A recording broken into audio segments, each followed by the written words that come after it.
ఇందిరాగాంధీ మాట్లాడింది చూపెడదాం.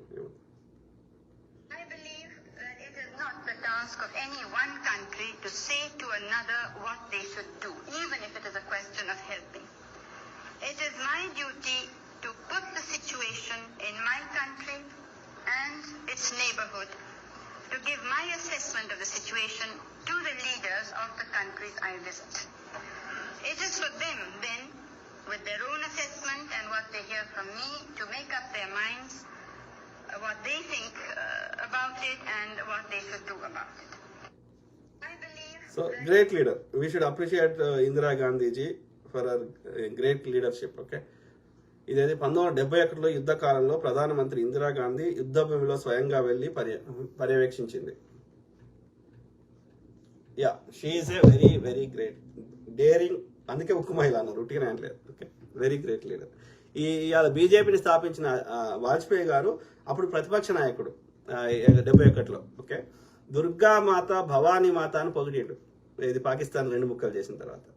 సో నేనేమంటున్నా అంటే పాకిస్తాన్ అనేది శత్రు దేశం కాదు, శత్రువుగా చూడాల్సిన అవసరం లేదు. ఓకే, వాళ్ళు కూడా ఒక మన చుట్టుపక్కల ఉండే ఒక దేశం. ఓకే, ఒకప్పుడు మనం అన్నదమ్ముల లెక్క కలిసి ఉన్నాం కాబట్టి అందరూ బాగుండాలని కోరుకుందాం.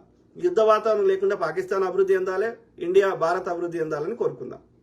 ఎట్ ద సేమ్ టైం మన లోపాలు ఏందో ఇప్పుడు బయటకు తెలిసినాయి కాబట్టి వీటిని పూరించుకోవాల్సిన అవసరం ఉంది. Let's make it simple. Okay కదా. సో ఇది కొందరు కామెంట్లు ఇది ఏదబ్బా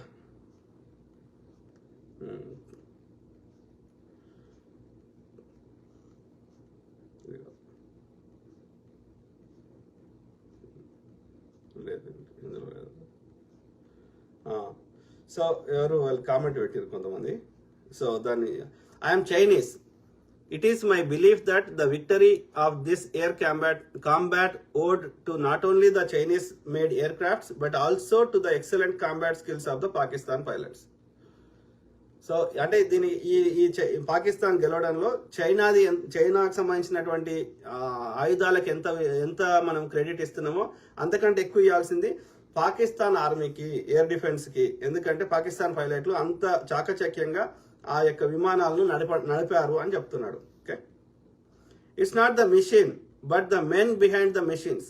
China's 3rd generation fighter jet is better than 4.5 generation. అంటే చైనా ఆయుధాలు ఎంత గొప్పగా ఉన్నాయో వాటిని నడిపినటువంటి పాకిస్తాన్ పైలట్లు కూడా అంతకంటే గొప్ప వాళ్ళు అని చెప్తున్నది. China never had MiG-23. J-8 was not derived from the MiG-23 but from J-17. Even J కి సంబంధించిన China. Okay, India says China makes toys. Imagine if China's toys in Pakistan hands can bring down their Rafales, what their real guns will do. China వేరే వాళ్ళ దేశాలకు అమ్మిన ఆయుధాలే ఇంత ఉంటే నిజంగా China దగ్గర ఉన్న మొత్తం సంపద బయటకు తెస్తే ఆలోచించండి ఒక్కసారి. Okay, a lot of credit should also go to the highly skilled Pakistan pilots. Agree, totally agree. Pakistan pilots. Okay, we are not appreciating because they India kotinandu kaadu. We are appreciating them because they are good at what they are doing. I want India pilots also should learn from those skills. Okay, adi nenu చెప్తున్నది. ఈడ Pakistan India కాదు. ఇక్కడ మనం ఆలోచించాల్సింది ఏంటంటే మనం ఎక్కడ లోపమైంది, ఎక్కడ మనము లేక అయినామని ఆలోచించి వీటిని ఆ యొక్క లోపాలను సరిదిద్దుకోవాల్సిన అవసరం ఉంది. మేకపోతే గాంభీర్యం పనికిరాదు. Lesson learn. ఓకే, గాండ్ ఫడ్గయి దోవల్కి S Jaishankar Ajit Doval was overrated by Eurasian Brahmins. అంటే దాని అర్థం ఏంది? యురేషియాలో కూడా బ్రాహ్మణ్సే ఉన్నారు. ఓకే, అర్థమైందా? అక్కడ బ్రాహ్మణ్స్, ఈ ఆర్య బ్రాహ్మణ్స్ సేమ్. ఈ ఆర్యన్స్ మనోళ్ళు కాదు. సింపుల్.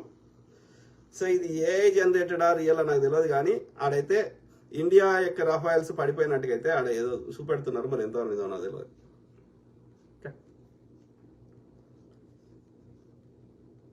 ఏ జనరేటెడ్ అనుకుంటున్నాను, మనకు తెలియదు. ఓకే, సో ఏది ఏమైనా మీ కామెంట్ చదవడం తెలియదు అంతేగా. యా, బూతులు తప్ప మిగతా అన్ని చదువుతా. చదవా జక్కురాజు ఈ బీజేపీ సంకనాకెట్ వాళ్ళందరూ బూతులు తిడుతున్నారు. చదవా అని చెప్పిన, బూతులు చదవా. నువ్వు కాంటెంట్ నేను చెప్పింది నచ్చలేదు అనుకో, అదేనే చెప్పు చదువుతా, కానీ బూతులు చదవ.